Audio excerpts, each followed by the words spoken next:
Hello YouTube, Victor here, and today I'm going to react to BLACKPINK for the first time, and I'm really looking forward to this because in my videos I try to analyze the music as much as I can and dissect them and show to you details from the composer perspective and for the mixing perspective as well. And look at the video.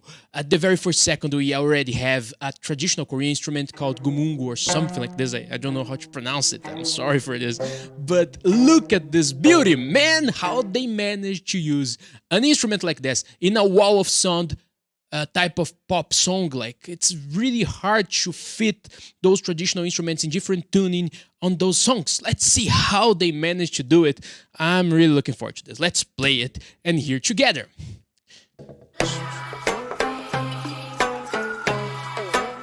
Oh, we already have... Oh!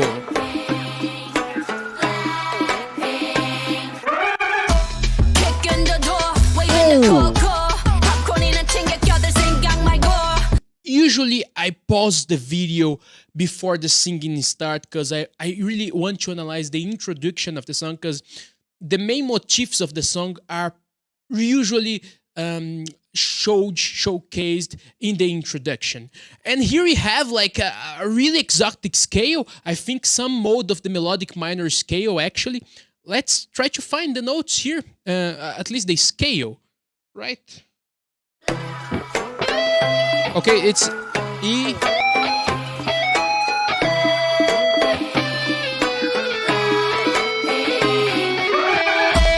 Okay, so I think we don't have the major third here, but it looks like it's the mixolydian flat 6 or some sort of the melodic, it looks like melodic minor scale or harmonic minor scale. We have this, we have those, and I mean those intervals which are like, how can we explain this? They show to us minor seconds, and minor seconds are really hard to understand. Our ears have some difficulty to interpret those sounds because they are very harsh. It's a proportion 15 to 16. It's really hard to really absorb the sound and not look to them as tensions. And when we have some traditional instruments like this gomungu right here, I don't know if it's the right name of the instrument, but it's a traditional Korean instrument, Asian instrument. And those instruments, we use a lot of bending, and the bending is usually a half tone away, like.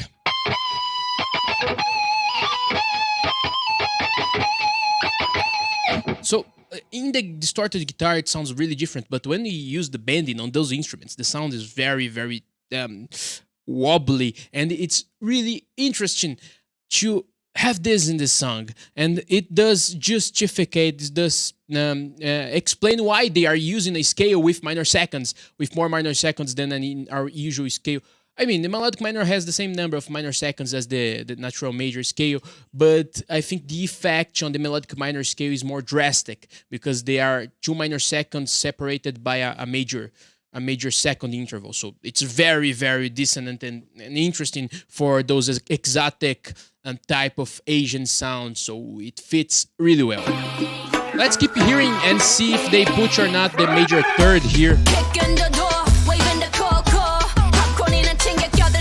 It's just one note here. She's singing.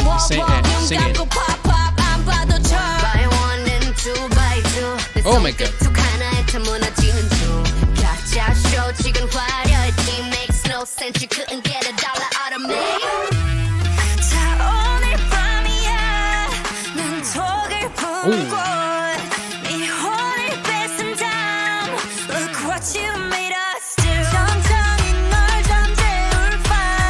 Interesting build up here.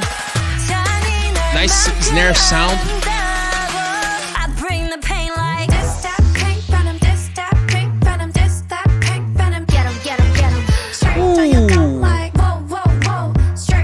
Really exotic.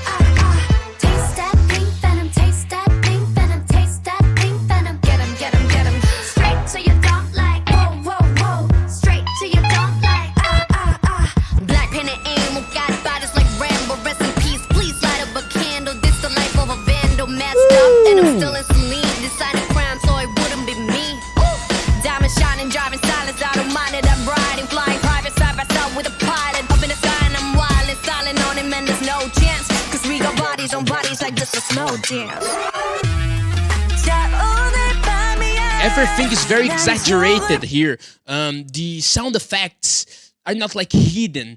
Usually on pop songs, on K-pop songs, I noticed that they try to to have space in the music, even though there are lots of elements. They try to elevate the vocals, and the vocals have to need more space because each vocalist has a type of frequency range, and if you want all of them to sound good, you need to have a lot of space in the music. So they are very sculpted. They are very they use a lot of filters. But here, the synthesizers are so alive, so loud along the voice. So everything is really loud here, and I think it complements really well the vibe of the song and this type of evil sounding like minor seconds stuff, which is very effective. In the rapping. I mean, the rapping is perfect because this scale is very hard to sing. It's not. I mean, if you are an Indian person from India, they sing the ragas and those minor seconds for them it's normal. But for our Occidental ears, it's really different. And I mean, we are not really trained for this. I don't know how the Korean trains their ears. I'm not really a professional about how is Korean traditional music, but I suspect by the instrument we are seeing that they have some connection with those intervals and they can sing it. But rapping is easier because they don't really need to sing too many notes, too many melodies that are not common for music in general. So for pop music in general. So it's very interesting. The use of rap, I mean, it really helps. And the volume of the synths are really loud. And I think it's okay. I think it's different, but it's very effective, very drastic, and very punchy, and complements really well the vibe here that they are trying to show to us. Like, you look at the city here. It's all a mess. It seems like a mess, but everything is working together because they know what they're doing. They know their stuff. They are really confident. They give us this confident vibe, even though their environment looks, I mean, looks really distorted in a way. So the sounds are distorted. The voice a bit distorted as well, and the sounds are loud, just like what we are seeing in the video.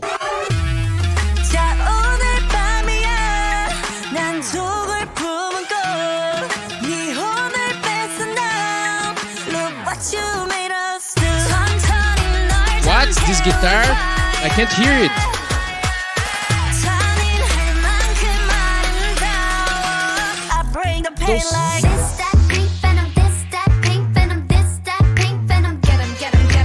I'm loving those synths, man.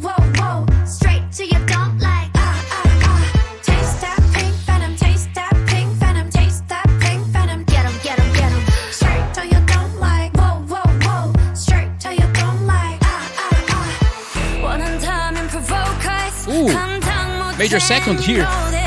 So, okay. Woo! This is major 7. Oh my god!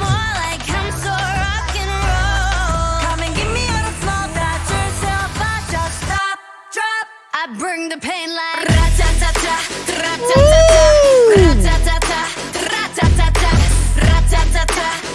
it's minor second again, but on the E here.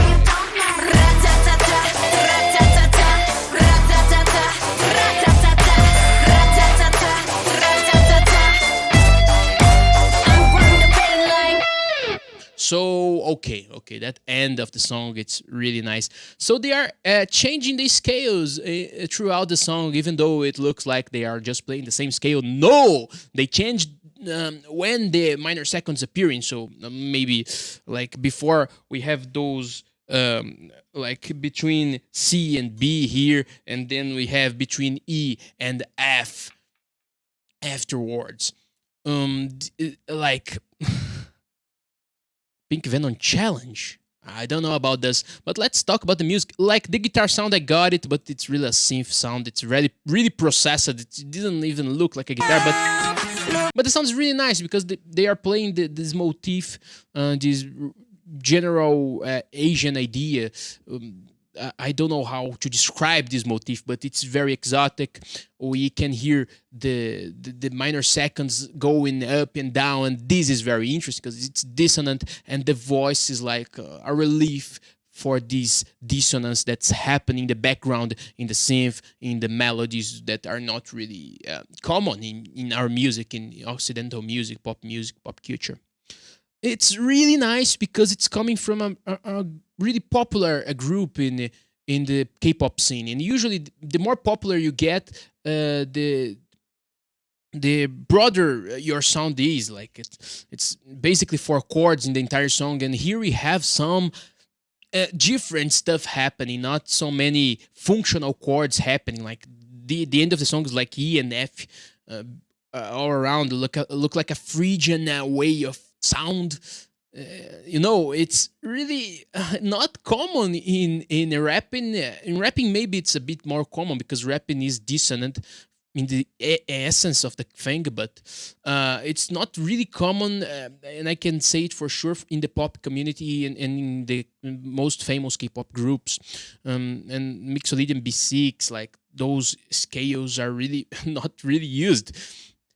And what can I say here? Like, this is phenomenal in the perspective of production mixing. I mean, some of the synthesizers are really loud, and I think it's on purpose because of the idea behind the video and behind the lyrics and behind the concept here. So the loudness is on purpose. Usually it's less severe, it's less drastic, and you can hear more their voices. And I like this perspective because we can really hear, even if we don't use like good microphones and headsets, we can really hear the elements and how they interact, how the timbres are changing along the song. So they use the main melody that we established in the introduction of the music, but with different timbres, and this makes the music alive. It's like it's growing, and then it's going for another sound, which is maybe a bass type of sound, and then a guitar type of sound has like frequencies, higher frequencies. So it's a moving song. So the production is really good. I really enjoyed the song. It's very different from what we have in the K-pop scene. Even if get the experimental groups like aespa and others that try to do different things, here we have a really rapping directional song, but when they use traditional instruments and make them work in a pop song like this wall of sound, wall of synths, and it's still preserving the characteristic of the exotic scale and preserving the sound of the traditional instrument. Like, it's the best of both worlds, the best of digital and the best of the traditional music. So we can't really listen to this and say, okay, it doesn't sound really good, it doesn't sound really interesting, but because it's a really hard task to make all those things work together. So if they manage to make a comprehensive song, like a song that makes sense, that's logical, then we have something special here. So I'm really glad that I heard the song. I wanted a different part in the middle, using some normal minor scale or major scale, maybe those R&B type of phrases that we have usually in K-pop. We didn't have, but the song is phenomenal in the perspective of mixing, and it's really risky to make song using those minor seconds, those rare intervals. And I mean, for the general public, for the younger generation, it's really different sound. So I'm really enjoying this. I'll actually have to listen more from BLACKPINK because I wasn't expecting something that good. And I hope you enjoyed my analysis, and I hope you also enjoyed the song. It's different, but it's good in many ways. See you in the next video. Bye bye.